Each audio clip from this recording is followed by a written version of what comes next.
All right, so I'm going to talk about our password problem here tonight. What problem? Well, let's get started and find out.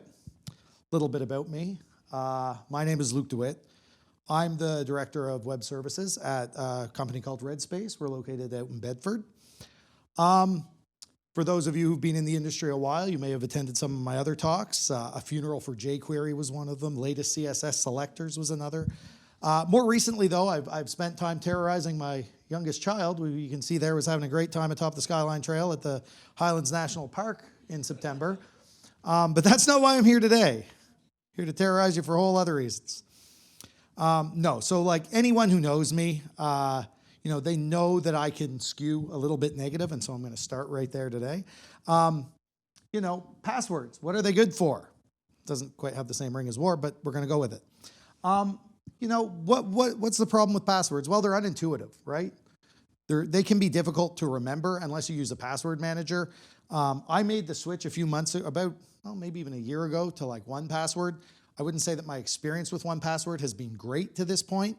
My feedback would be mixed, I guess. And so I switched, though, from LastPass, which got hacked, and so I'm probably screwed in a whole bunch of other ways, but it hasn't bitten me yet. Another problem is, like, how can you tell what a secure password is nowadays? If you go look, there's 50 new standards that you need to meet for a successful password since I started this talk. So it's really, it's hard to stay on top of all that stuff. 81% of all hacking-related breaches leverage stolen or weak passwords. And one of the primary weaknesses of these password-based authentication systems is that a password is a shared secret, right? You know the secret, the server knows the secret, but if someone else gets it, guess what? They can be you, right? That's the problem with passwords. And I know what you're all thinking, or how many developers do we have here in the room tonight? Yeah, lots of developers. You're saying, hold on there, egghead.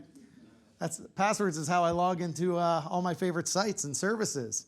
And by the way, I use two-factor authentication. I'm covered, right? That's great.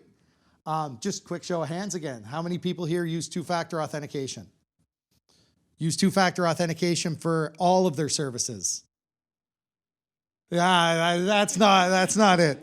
The only reason I signed up on Fortnite was for a free emote, right? But you know what? Like, don't feel bad. I'm not meaning to make you feel bad, right? Because you guys aren't the problem, right? Everyone's hand pretty much went up for using it at all. But like 47% of people don't use two-factor authentication. Another show of hands. How many people's parents use two-factor authentication?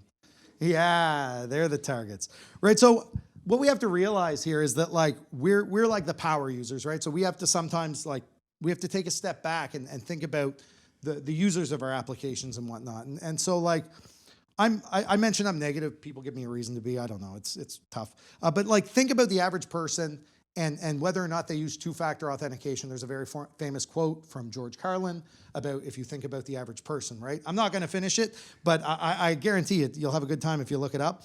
But like, if you look at the 47% that don't use it, think about how many of those people, or sorry, it's only 40% of the people who are using two-factor. You think about this other 53%, how strong do you think their passwords are? Right? When you go to your parents' house and you look in their book with all their passwords, and it's like dog 1, 2, 3, right? Like it's bad. It's easy to hack. So, it's a problem. So I want to just quickly touch on two-factor authentication, right? We should take a look at what it is, what it's all about, because we all hear it everywhere, but not everyone knows exactly what it is. So what two-factor authentication is it's achieved when two of the following three boxes are checked. You have to have something you know. You have to have and right there, I see it most often in the password of your account, right? There's the shared secret. You have to have something that you have, right? A cell phone with a temporary auth code or a YubiKey or something. Or you can prove something that you are, such as your fingerprint or your facial ID with your iPhone or any sort of thing like that, right? Normal two-factor authentication flow is pretty simple, right? You have your password, which you know, and your phone, which you have, that receives a text, or you use like an authenticator app or whatever. So, you know, but this exists all around us, right? Like if you think about when you go to an ATM, no, but it's a cashless society. But when you go to an ATM and you got to take money out, right? That's two-factor authentication. It's something that you have, right? Like your debit card, and then something that you know, your PIN to get the money out. Heck, at my office, right? I've got this little fob somewhere in my pocket that allows me to get in most of the time. But after 7 p.m., I also have to know a code to get into my office as well. So, you know, it's all around us. Two-factor authentication is everywhere. And it's proven to help. So with knowing what two-factor auth is now, I'm pretty confident in saying that we can say goodbye to passwords and hello to passkeys. So, you know, Passkeys, it's about damn time. Lizzo agrees. I'm 98% sure that that's what that song is about. Don't look it up. The big thing about Passkeys, right, is that, you know, they're unique. Okay, none of the password BS that use the same thing everywhere. You know, sure, you might not know your password using some of the generated options you get in 1Password, but you can still access it and you can type it out and copy paste, do whatever you need to do, right? Passkeys are all based on public key cryptography via the WebAuthn API. So we just learned about APIs, right? So that's great. So a public key is given to a server and then the private key remains on your device, kind of. There's an asterisk. We'll touch on that. This all leverages modern tech like YubiKeys or biometrics, Face ID, Touch ID, a PIN, what have you, whatever. Things that are much less frictionless and less prone to user input than a classic password. It's technically multi-factor authentication, as it's proving that it's something the user is using their biometrics instead of their password, and something they have, which is their device, which will validate their identity. Finally, you know, this is something that's being promoted by most of the major players in the industry, right? Google, Apple, Meta, whomever. You know, Elon's coming up with Xvalidate or something too, but that's how he does it, right? But everywhere you go now, they're asking you to set up your passkey. When I originally started writing this presentation, you know, passkeys were just coming out. The first time I gave it at the office, literally I presented on Wednesday. On Monday, Google started rolling out their passkey promotion. So, you know, timing was not on my side. Anyway, I want to talk a little bit about how we got here. So I'm going to do my my best Mr. Feeney impression. Does anyone know who Mr. Feeney is in the? Yeah, I got like 3 hands. Perfect. I'm old. So anyway, I'm going to give everyone a quick history on WebAuthn. So WebAuthn was first proposed back in 2013 and became a spec in 2019 in a joint effort by the FIDO Alliance and the W3C Group. FIDO is an open industry of leading technology companies that works to develop, promote, and establish open standards for stronger authentication. Their stated mission is to create authentication standards to help reduce the world's over-reliance on passwords, and today has buy-in from over 300 companies. Their first big contribution was the UTF, or Universal Second Factor, which relies on a physical piece of hardware connected to the device in some way, shape, or form, in addition to the user's username and password. So you type in your username, password, you plug this into your device, and it allows you to log in.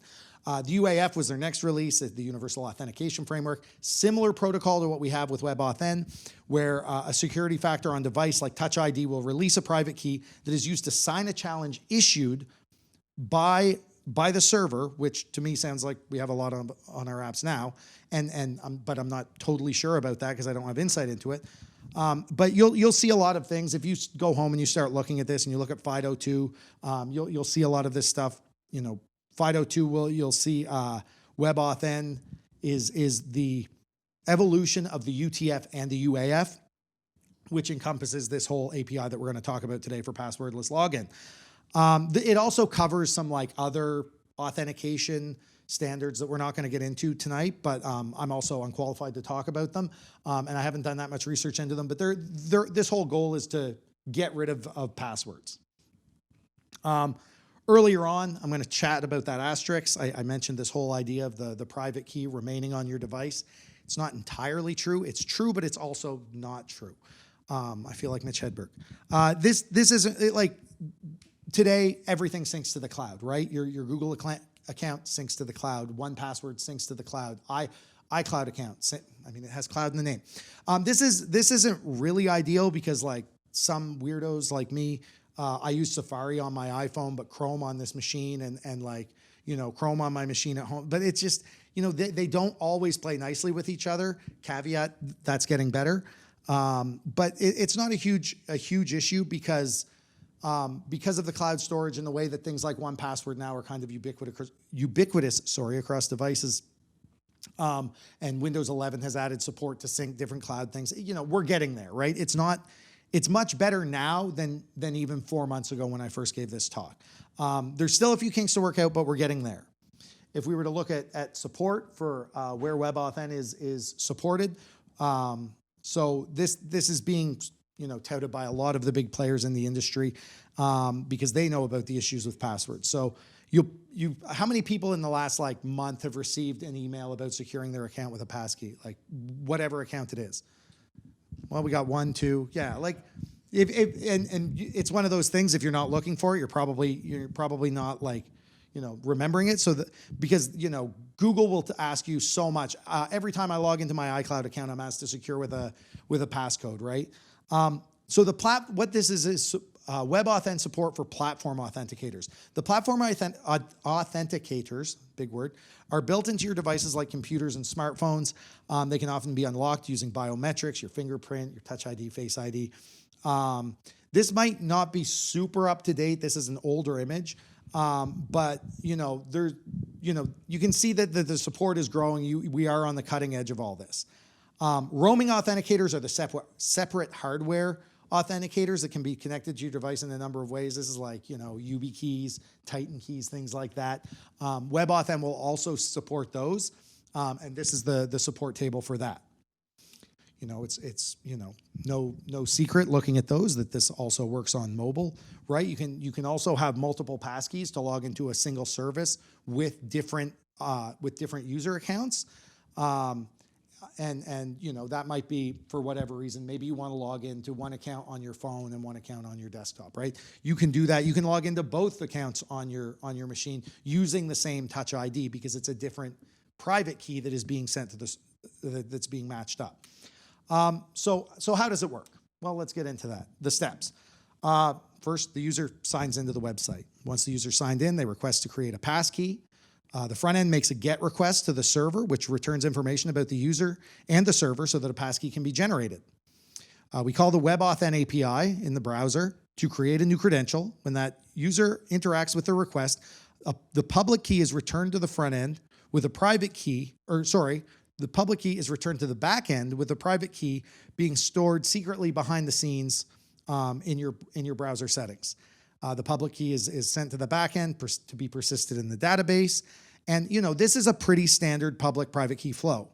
Can anyone see what the problem is with the flow, though, that I've just gone over? Does anyone want to take a guess? Yeah, I'm a big fat liar. You still need a password, right? Some people don't trust the cloud, right? They would feel way more secure with their passwords on a sticky note under their keyboard. This speaks to the whole how long will this take to be adopted, by people. We love to adopt new tech. This group, I'm sure, you'll probably go home and you'll say, oh, I want to secure my account with a passkey, but your parents aren't going to want to do that.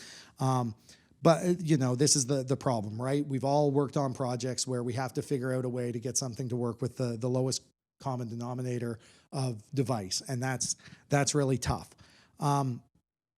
This is still in its infancy in terms of a production item, right? Like it's only been about 4 months that we've really started seeing this pushed by these big players. We probably haven't even seen all of the different attack vectors that could attack this. But there's been well over 10 years of research into figuring out ways around this.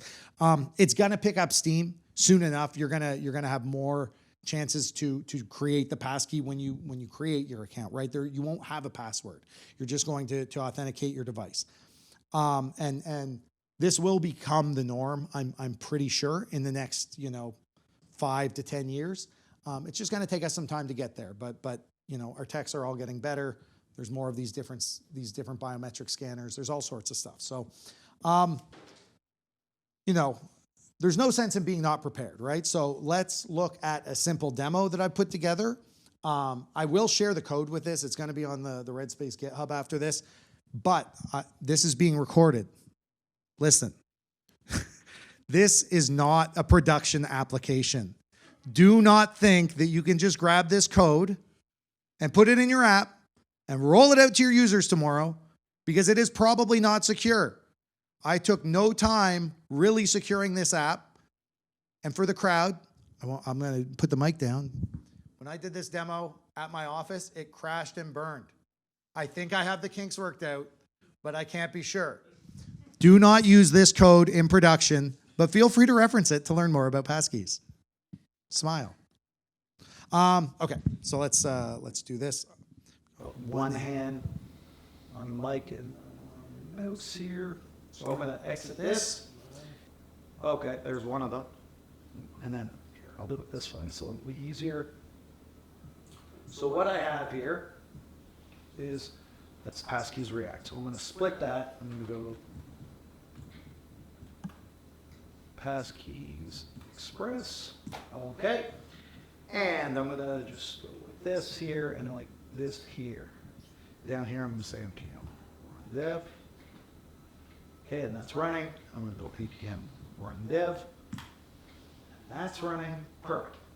Okay, so what I have here is I have two different applications, and I split this out just because it was going to make my life a lot easier than trying to put it into the app router and next. This way you can kind of see each piece a bit better. So there's a really simple Express application here, and it's really tough to see, but I have a simple like auth route here that does a few different things: log in, log out, register, check. And then I have a really simple React app here, which handles the user login. So now if I can get back into crawling, can I take this full screen? And we're going to go here, and I'm going to say local. Okay, so this is a really simple React app that I've built. Signs you in, uses the RoboHash API, which is really cool that you just went into it, so I don't need to explain what it does. So now, what did I make my password? So this is really simple, right? I have a very, there's a bit of a lag.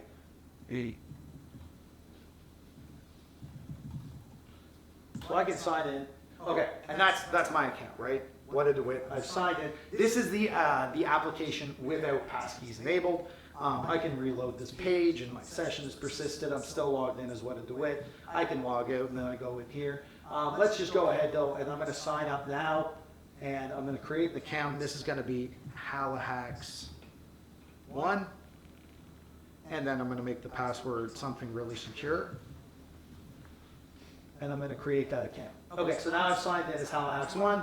It's calling the RoboHash API. Eventually, there's my generated image based on that. Cool, that's fine. But that's, we all have this, right? We all have a password application somewhere in our tool belt. So if I go into this here and I just close, I'm going to cancel that one. And I can say git checkout passkeys. And I'll say git checkout pass. It's really hard to read that. I'm sure you guys aren't having much luck either because of how tiny the text is. So what I wanted to quickly touch on is inside of my React application now, what I've created is this hook, which is called use web auth. Can you make it bigger? Yes, I can make it bigger for sure. Maybe not that. How's that? Better? Okay, so this is just a really simple hook custom hook that I've created that will check to see if the browser supports. That will check to see if the browser supports WebAuthn. If it does, you can see it returns this is supported flag. And then if I will go like this and bring this back. And if I go onto my index page now, you can see where I'm using it. I have where are we? Oh, so I've got this passkey button component that I've created. So if I click into that, you can see that it will use the is supported hook. And if it is, there's a bunch of stuff in there to actually make the calls to the server to do, validate the challenge string, yada, yada, yada. But you can see that if it's supported, then I return a button that shows the passkey icon on it. And so you kind of saw it show up in the background that I have this new button on here that says sign in with passkey. So what I'm going to do first is, this is where it crashed. So I'm starting to sweat a bit. I'm going to log in with the Halihax account that I just created, which was Halihax1 dog123. I don't know if I typed it right. Sorry, gang. I'm not used to typing like this with a microphone. And anyway, sign in. Okay, there I am. There's Halihax1. Cool. So now, again, inside my user page, though, I'm using that same passkey button component to create a passkey. So you can see now, if I hit create a passkey, it's showing up. So when I originally did this, some of these things didn't exist. This freaked me out. But now 1Password completely supports passkeys. It's out of beta. I don't want to put this into 1Password right now, so I can click the X, but then it's going to come up with a Chrome prompt. And it says, create a passkey, choose where you want the passkey to be stored for localhost. So I can store it into my iCloud keychain, right, which might be useful for someone like me who uses Safari on my device. I can store it directly on a phone, a tablet, or a security key, or I can save it in my Chrome profile. So I'm going to go down to my Chrome profile here. I'm going to click on it. It says create a passkey for localhost, Halihax1. I'm going to hit continue. And now it's asking me to, either input my password or I can use my fingerprint. And you can see the alert up at the top of the screen that says it saved the passkey. Yay, it worked. Cool, so now I have a passkey against my account. So if I go in here and I log out, I can now sign in with passkey. Again, I don't want LastPass. Okay, and so you can see there's what a DeWitt, which I created to make sure that this would work before coming. And then I've got Halihax1. I can click on that. I can use my passkey. Boom, I'm signed in by using my fingerprint. And I could go and dig up what's saved in the database as my passkey authenticator public key, but I have no access to my private key, so there's really no sense in showing you that. I can also log out here. Like I say, I created one with my own account when I was testing this, so I can click on what a DeWitt there, and I can put my fingerprint on it again, and now I can log in as what a DeWitt. Right, all of that is stored inside the browser or in the cloud, right? Depending on how you want to think about it. But it's a really handy way that you can now let your users log in securely. Ain't no one hacking it unless, listen, they could cut off my finger, I guess, and maybe, but let's not get dark. It's a fun Wednesday night. So back to the slides.